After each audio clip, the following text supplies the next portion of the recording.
দেশের শীর্ষ পত্রিকার প্রধান প্রধান শিরোনাম। মার্কিন নৌ অবরোধ শুরু, ইরান যুদ্ধ ভয়াবহ রূপ নেওয়ার শঙ্কা, অন্যান্য দেশকে যোগ দিতে ট্রাম্পের আহ্বানে সাড়া মেলেনি। অ্যাগ্রো প্রসেসিং হাব হবে উত্তরাঞ্চল, প্রতিশ্রুতি প্রধানমন্ত্রীর। বিতর্ক পিছু ছাড়ছেই না। এলজিইডিতে এবার 197 পদোন্নতি নিয়ে ব্যাপক অনিয়মের অভিযোগ। ভারতীয় ভিসা আগামী সপ্তাহ থেকেই।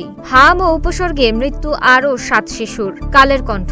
মন্দার কবলে বৈশাখী বাণিজ্য, 2000 কোটি টাকার বাজারে কালো ছায়া, বিদ্যুৎ জ্বালানি সাশ্রয়ের ধাক্কা শপিং মলে। পহেলা বৈশাখ আমাদের আত্মপরিচয়ের প্রতীক। আজ কৃষক কার্ড কর্মসূচির উদ্বোধন। যুক্তরাষ্ট্রের নৌ অবরোধ, উপসাগরীয় বন্দরগুলোতে হামলার হুমকি ইরানের। লেবাননে হামলা অব্যাহত, তেলের দাম $100 ছাড়ালো। নৌ অবরোধে সমর্থন দেবে না যুক্তরাজ্য। যুগান্তর। কঠিন চাপের মুখে মধ্যবিত্ত, নিত্যপণ্যের বাজারে আগুন। ভোক্তার আয় কমেছে, ব্যয় বেড়েছে। ট্রাকের ভাড়া বাড়ায় সব পণ্যের দাম বাড়ছে। মন্দা অর্থনীতিতে বৈশাখ কিছুটা স্বস্তি।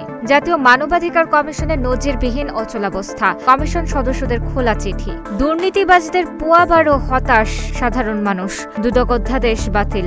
সমকাল। সংকটে শ্রমবাজার, ফেরত আসছে বাংলাদেশিরা। বিনিয়োগে আস্থা বাড়ানোর পদক্ষেপ চান ব্যবসায়ীরা। বেসরকারি খাতের সুপারিশ।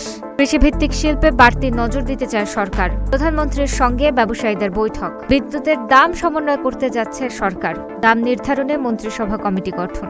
ইত্তেফাক। ইরানের সব বন্দর অবরোধ যুক্তরাষ্ট্রের। পাল্টা ব্যবস্থা নেওয়ার হুঁশিয়ারি ইরানের। অবরোধ কার্যকরে 15টি বেশি যুদ্ধজাহাজ মোতায়েন। ইরানি জাহাজকে ধ্বংস করে দেওয়ার হুমকি ট্রাম্পের। রাশিয়া ও চীনের সতর্কবার্তা। বেড়েই চলেছে হামের প্রকোপ। 24 ঘন্টায় আরও 7 জনের মৃত্যু। হাম রোগ প্রতিরোধ ক্ষমতা দুর্বল করে দেয়, ফলে অন্য রোগ সংক্রমণের ঝুঁকি বাড়ে।